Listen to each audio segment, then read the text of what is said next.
গীৰগাই প্ৰসংগত আকৌ মুখ খুলিছে মুখ্যমন্ত্ৰী ডক্টৰ হিমন্ত বিশ্ব শৰ্মাই। উল্লেখযোগ্য যে কেইটামান তথ্য আপোনালোকলৈ আগবঢ়াব বিচাৰিছোঁ। গীৰগাই যেতিয়া ৰঙিয়া ৰেল ষ্টেচন পাইছিলহি, খবৰ আহিছে যে তেতিয়াই জনপ্ৰতিনিধিসকলৰ মাজত গীৰগাইক লৈ কিছু টনা আজোৰাৰ সৃষ্টি হৈছিল।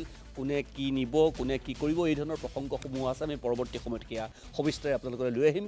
কিন্তু গীৰগাই প্ৰসংগত মুখ্যমন্ত্ৰীয়ে যিখিনি প্ৰতিক্ৰিয়া ব্যক্ত কৰিছে সেয়া অত্যন্ত বেছি তাৎপৰ্যপূৰ্ণ। নিজাববীয়া দৃষ্টিভংগীৰে জনপ্ৰতিনিধিয়ে গৰুখুটিৰ পৰা গীৰগাই নিয়া আৰু ঈদত গৰু কোৰবানীত দিয়া দুয়োটা প্ৰসংগ একাকাৰ কৰাৰ চেষ্টা কৰিলে ডক্টৰ হিমন্ত বিশ্ব শৰ্মাই। কংগ্ৰেছত গো মাংস ভক্ষণ কৰা মানুহ আছে বুলি কৈ তাৰ এখন তালিকা দি গৰু চুৰ হোৱা প্ৰসংগত সেইদৰে মাত মতাৰ কোনো অধিকাৰ নাই বুলি আজব যুক্তি প্ৰদৰ্শন কৰিছে ডক্টৰ হিমন্ত বিশ্ব শৰ্মাই। মুখ্যমন্ত্ৰীৰ মতে যিসকল জনপ্ৰতিনিধিয়ে গীৰগাই পালন কৰিবৰ বাবে গৰুখুটিৰ পৰা গাই লৈ গৈছিল তেওঁলোক প্ৰশংসাৰ পাত্ৰ। তেওঁলোকক সমালোচনা নহয়, তেওঁলোকক গামোচা পিন্ধাবলৈ সাজু ডক্টৰ হিমন্ত বিশ্ব শৰ্মা। কিয় গীৰগাই নিয়াসকলক গামোচা পিন্ধাবলৈ সাজু বুলি মন্তব্য কৰিলে ডক্টৰ হিমন্ত বিশ্ব শৰ্মাই। আৰু ৰঙিয়া ৰেল ষ্টেচনৰ পৰা গীৰগাই নিয়া সময়ত আচলতে কি ধৰণৰ পৰিৱেশ এটা সৃষ্টি হৈছিলে, প্ৰথমতে মুখ্যমন্ত্ৰীৰ প্ৰতিক্ৰিয়া, তাৰপিছত পোনপটীয়া সম্প্ৰচাৰ। মুখ্যমন্ত্ৰীয়ে কি কৈছিল?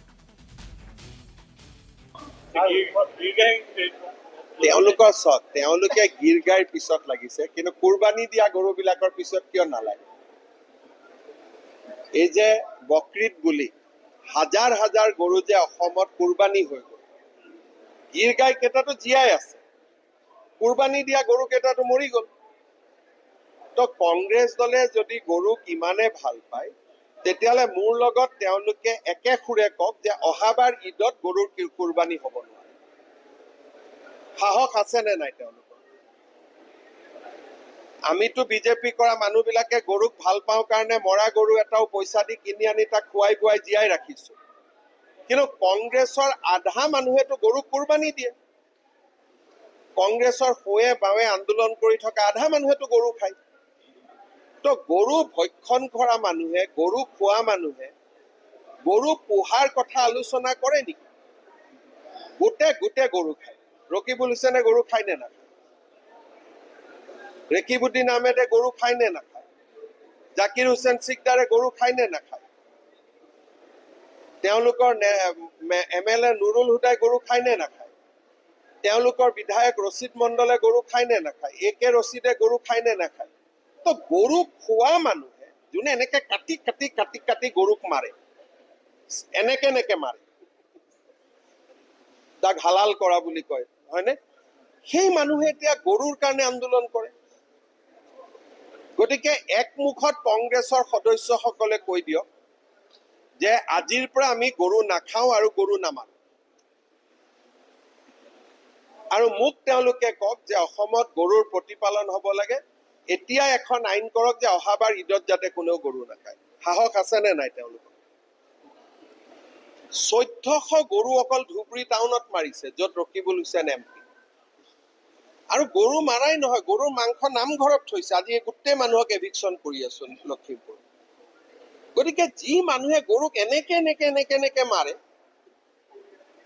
সেই মানুহে এটা প্ৰশ্ন সুধি আছে যে আপুনি বেয়া মৰি যাব খোজা গৰুকেইটা কিনি আনি ঘৰত কিয় জীয়ালে? আৰে এইটো বিজেপিৰ ধৰ্ম। মৰি যাব খোজা গৰু ঘৰত আনি পুহি ডাঙৰ কৰা, এইটোতো বিজেপি এইটো কাম কৰেই। এইটোতো মই গৌৰৱেৰে কওঁ, যিকেইজনে এইটো কাম কৰিলে তেওঁলোকক মই ধন্যবাদ দিছো যে মৃত্যু হোৱা গৰুকেইটা ঘৰত আনি দানা খুৱাই পেলাই আপোনালোকে প্ৰতিপালন কৰিলে। কিন্তু এই গৰুকেইটাই যদি কংগ্ৰেছে পালেহেঁতেন, সিহঁতিতো কাটি কাটি গৰুকেইটা খাই দিলেহেঁতেন, হয়নে নহয়? গতিকে এনেকে গৰু খোৱা মানুহে এইবিলাক আন্দোলন কৰে নেকি? লাজ নালাগে নেকি কওকচোন? এটাতো লাজ থাকিব লাগে। আৰু অসমৰ, আপোনালোকে বেয়া নাপাব, আপোনালোকক কৈ কোৱা নাই, বাতৰি কাকত আৰু TV চেনেলৰ বিড়ম্বনা চাওক। যেতিয়া কুৰবানী হয় তেওঁলোকে তাৰ বিৰুদ্ধে নামানে, যেতিয়া গৰুবোৰ বাংলাদেশত গৈ থাকে তাৰ বিৰুদ্ধে নামানে, গৰু যেতিয়া হালাল হয় তাৰ বিৰুদ্ধে নামানে। এতিয়া বেমাৰী গৰুকেইটা কোনে মাতি আনি প্ৰতিপালন কৰি ডাঙৰ কৰিছে তাৰ লিষ্টখন ছপাই আছে। অহাবাৰ কোনোবা এটা দিনত যিমান কেইজনে গৰু কিনি আনি গৰুকেইটা বচালে, সিহঁতকতো চৰকাৰীভাৱে অভিনন্দন জনাব লাগে। লাগেনে নাই কওক? মৰি যোৱা গৰুকেইটাক মইতো শুনি আচৰিত হৈছোঁ।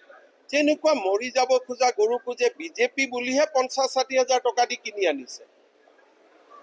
মৰি যাব খোজা গৰুকেইটা কিনি আনি ঘৰত লালন পালন কৰি ডাঙৰ কৰিছে। গতিকে মইতো অনুৰোধ জনাম যে তেখেতসকলক গামোচা পিন্ধাই সম্বৰ্ধনা জনাব লাগে যে আপোনালোকে এনেকে 90টা গৰু মৰাৰ পৰা ৰক্ষা কৰিলে। কিন্তু উল্টাহে হৈ আছে।